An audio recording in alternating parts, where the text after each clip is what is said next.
جی ناظرین السلام علیکم. اور ملک کی سیاست میں صرف ایک موضوع آج کل اہم رہ گیا ہے اور وہ تحریک عدم اعتماد ہے. اگرچہ بہت سارے خدشات، خطرات، خوف موجود ہے، لیکن پھر بھی کچھ بیانات سے لگ رہا ہے اپوزیشن کے کہ یہ بیل منڈھے چڑھ رہی ہے، اور اس میں ان بیانات کا ذکر کر دیتے ہیں. شاہد خاقان عباسی صاحب نے کل جو ہے وہ تحریک عدم اعتماد اسپیکر کے خلاف پیش کرنے کا اعلان کیا ہے، اور انہوں نے کہا ہے کہ تمام ممبران یہاں پر موجود ہوں تاکہ اسپیکر کے خلاف عدم اعتماد پیش کی جائے. دوسری جانب جو ہے مولانا فضل الرحمان کا بیان سامنے آیا. انہوں نے کہا اگلے 48 گھنٹے بہت زیادہ اہم ہیں اور اس کے اندر ایک بہت اہم خبر ملے گی. رانا ثناء اللہ وہ اس بات پر مصر ہیں، اور آج جیو ٹی وی کے مارننگ شو میں انہوں نے بڑی تفصیل سے بتایا کہ ہمیں اتحادی جماعتوں کی ضرورت ہی نہیں ہے، نمبر گیم ان کی پوری ہے. اور انہوں نے کہا اتحادی جماعتیں اگر ہمارا ساتھ دے دیں تو بہت اچھی بات ہے. بلاول بھٹو کا بیان آیا اور انہوں نے کہا کہ جناب کاف لیگ کو ہمیں اگلے سیٹ اپ میں کوئی اچھا عہدہ دینا چاہیے.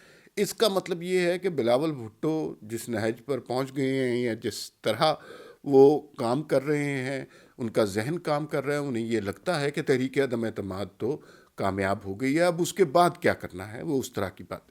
کاف لیگ کو عہدہ ملتا ہے یا نہیں، یا ان کی کیا ویلیو ہوتی ہے نیکسٹ سیٹ اپ میں، اس کے کیا ریپرکشنز ہوتے ہیں، یہ ایک الگ بات ہے.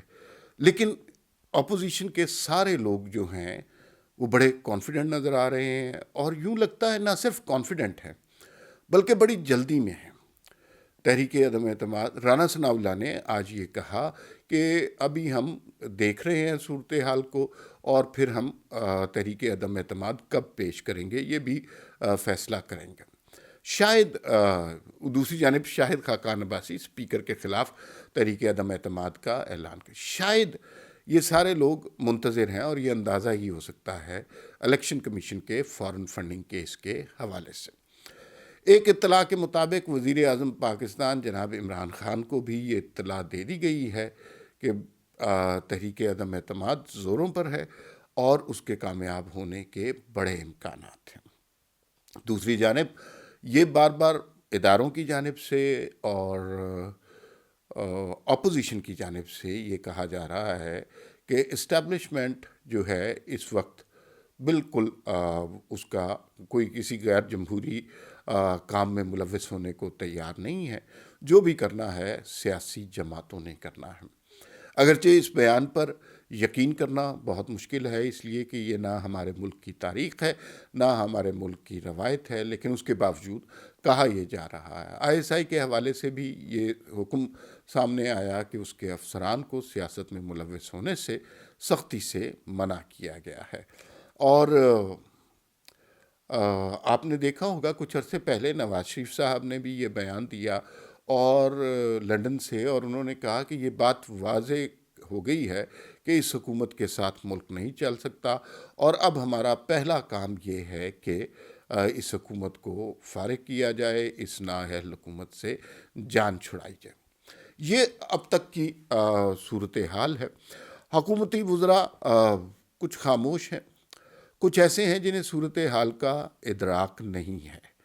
وہ ابھی بھی اس میں سے کچھ منہ شگافیاں کر رہے ہیں، لیکن یوں لگتا ہے کہ جیسے یہ تو ان کی ڈیوٹی ہے، انہوں نے یہ کام کرنا ہے جب تک وہ وزیر ہیں یا مشیر ہیں. تو ایک ابھی افواہ سنی، یہ کنفرم نہیں ہے، ابھی افواہ سنی ہے کہ شوکت ترین صاحب نے بھی استعفے کا اعلان کر دیا ہے، اور اس کی بات سمجھ آتی ہے. یہ ابھی کنفرم ہوگی تھوڑی دیر تک، ابھی کنفرم نہیں ہے، تھوڑی دیر تک پتہ چل جائے گا کہ یہ خبر درست ہے کہ نہیں. وہ اس کی وجہ یہ ہے کہ عمران خان نے جو ریلیف پیکج اناؤنس کیا ہے وہ آئی ایم ایف کے جو قوانین یا جو معاہدہ ہوا تھا اس کے بالکل برخلاف ہے.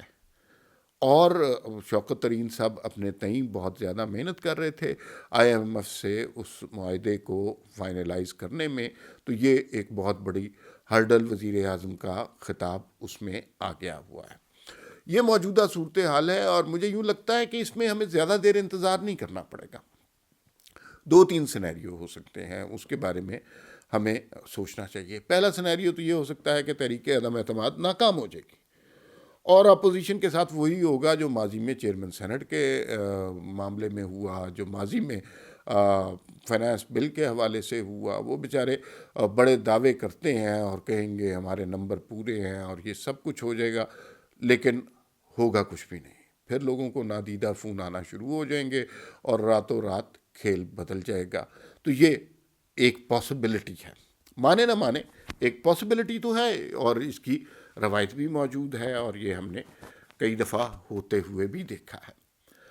دوسری صورت یہ ہے کہ تحریک عدم اعتماد پہلے اسپیکر کے خلاف لائی جائے. اسپیکر کے خلاف کیوں لائی جائے؟ یہ بہت امپورٹنٹ سوال ہے، کیونکہ اسپیکر صاحب گنتیوں میں ڈنڈی مارتے ہیں. وہ اجلاس بلانے میں تعطل کرتے ہیں، وہ مختلف قسم کے ہتھ کنڈے استعمال کرتے ہیں، اس لیے کہ وہ بھی باقی سارے جو سیاستدان ہیں جنہوں نے اس جمہوریت کو غارت کیا، ان میں سر فہرست نام ان کا ہے. تو وہ اسپیکر صاحب اس طرح کے لیت و لال سے کام لے سکتے ہیں.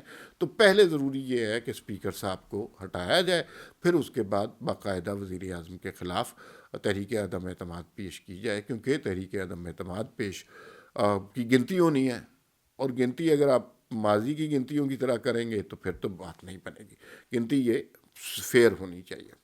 تحریک عدم اسپیکر کے خلاف کامیاب ہو جاتی ہے، پھر وزیر اعظم کے خلاف کامیاب ہو جاتی ہے.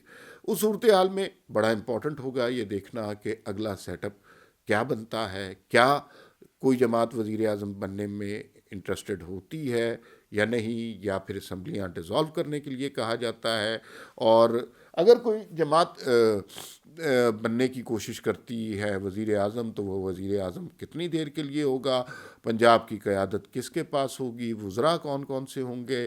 اس مشکل وقت میں، معاشی طور پر مشکل وقت میں، کیا یہ انٹرم سیٹ اپ کوئی سلوشن لا سکے گا؟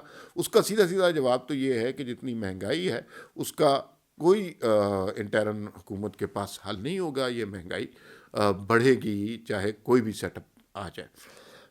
پھر ایک اور سوال یہ پیدا ہوتا ہے کہ اگر یہ حکومت بناتے ہیں تو کیا الیکشن کا اعلان ہوتا ہے 15 دن بعد، 20 دن بعد، 4 مہینے بعد، 6 مہینے کے بعد؟ اور اس سلسلے میں شہباز شریف کا ایک بیان بھی آیا. کسی نے ان سے پوچھا کہ آپ 1 سال کے لیے وزیر اعظم ہوں گے، تو انہوں نے فوراً جواب دیا، آپ کو کس نے کہا ہے کہ میں 1 سال کے لیے وزیر اعظم ہوں گا؟ ایسی کوئی بات نہیں ہے. اس کا مطلب ہے کہ انٹرم سیٹ اپ جلدی کا ہوگا اور تھوڑی دیر میں ہی یہ ساری کارروائی نپٹا دی جائے گی. ایک اندازے کے مطابق لوگ یہ بھی کہہ رہے ہیں کہ یہ جو انٹرم سیٹ اپ آئے گا، کوئی ایک وزیر اعظم بنے گا، اور اس میں زیادہ تر نگاہیں شہباز شریف صاحب کی طرف ہیں. اور جیسے ہی شہباز شریف صاحب حلف اٹھائیں گے، فوری طور پر الیکشن کا ڈول ڈال دیا جائے گا، اور برق رفتاری سے الیکشن ہوں گے. اتنی برق رفتاری سے کہ پارٹیوں کو تیاری کا موقع ہی نہیں ملے گا.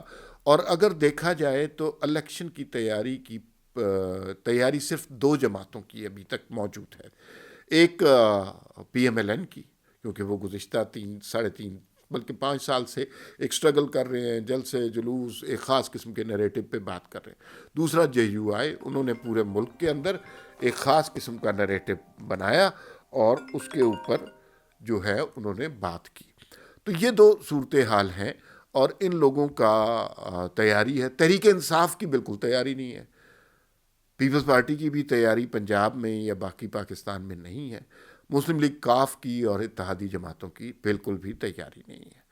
یہ ہوگا. اب قطع نظر اس بحث کے کہ تحریک عدم اعتماد کامیاب ہوتی ہے نہیں ہوتی، اور الیکشن ہوتے ہیں یا نہیں ہوتے، یا وزیر اعظم کون ہوتا ہے، کاف لیگ کو کیا رتبہ ملتا ہے، ایک اور اینگل پر اس بات کو کنکلوڈ کرنا چاہتا ہوں. اور وہ اینگل یہ ہے کہ جب سے یہ خبریں آ رہی ہیں کہ تحریک عدم اعتماد بڑے مضبوط گراؤنڈ پر ہو رہی ہے، عوام میں ایک خوشی کی لہر دوڑ گئی ہے. آپ لوگوں سے ملتے ہیں سڑکوں میں، گلیوں میں، تو لوگ اس بات پر شکرانے کے نفل پڑھنے کو تیار ہیں کہ کسی طرح اس عذابناک دور سے نجات ملے، کسی طرح وہ مہنگائی کے افریط سے نکلے، کسی طرح یہ گالم گلوچ کا کلچر ختم ہو، کسی طرح یہ لا قانونیت اور بد امنی کا دور ختم ہو، اور لوگوں کو شاید اس سے کوئی غرض نہیں ہے کہ اگلا وزیر اعظم کون ہوتا ہے یا جو ہے الیکشن ہوتے ہیں یا نہیں ہوتے، لیکن لوگوں کو یہ امید کی کرن ضرور نظر آ رہی ہے کہ شاید کسی طرح مہنگائی کے اس بحران پر قابو پایا جائے اور ان کی زندگیوں میں جو تکالیف آ گئی ہیں اس میں کچھ کمی ہو۔